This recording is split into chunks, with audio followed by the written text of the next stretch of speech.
15 years కలిసి ఒక బిడ్డ కూడా పుట్టిన తర్వాత బ్రేకప్ అయ్యి కోర్టుకి వెళ్తే కోర్టు హెల్ప్ చేస్తుందా? చేయదండి. ఎందుకు? రీసెంట్గా సుప్రీంకోర్ట్ ఆఫ్ ఇండియా ఒక ఇంపార్టెంట్ అబ్జర్వేషన్ ఇచ్చింది. ఒక కపుల్ 15 సంవత్సరాల లివ్ ఇన్ రిలేషన్షిప్లో ఉండి వాళ్ళకి ఒక బిడ్డ కూడా పుట్టిన తర్వాత తనని పార్ట్నర్ వదిలేశాడని చెప్పి ఆ ఉమెన్ కోర్టుకి వెళ్ళింది. కానీ కోర్టు ఏం చెప్పింది? లివ్ ఇన్ రిలేషన్షిప్ అంటే ఆటోమేటిక్గా మ్యారేజ్ ప్రూఫ్ అది లీగల్ మ్యారేజ్ కాదు, మ్యారేజ్ ప్రూఫ్ లేకపోతే హస్బెండ్ అండ్ వైఫ్ రైట్స్ ఆటోమేటిక్గా రావు అని క్లారిటీ ఇచ్చేసింది. అయితే లివ్ ఇన్ రిలేషన్షిప్లో ఉన్న వాళ్ళకి లీగల్ ప్రొటెక్షన్ కోసము ప్రూఫ్స్, డాక్యుమెంట్స్, మ్యూచువల్ క్లారిటీ చాలా ఇంపార్టెంట్.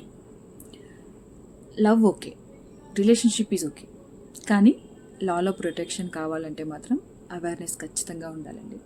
ఎమోషన్తో కాకుండా లీగల్ క్లారిటీతో ముందుకు వెళ్ళాలి. మీ ఒపీనియన్ ఏంటి? లివ్ ఇన్ కపుల్స్కి లీగల్ రైట్స్ ఉండాలా? కామెంట్ చేయండి.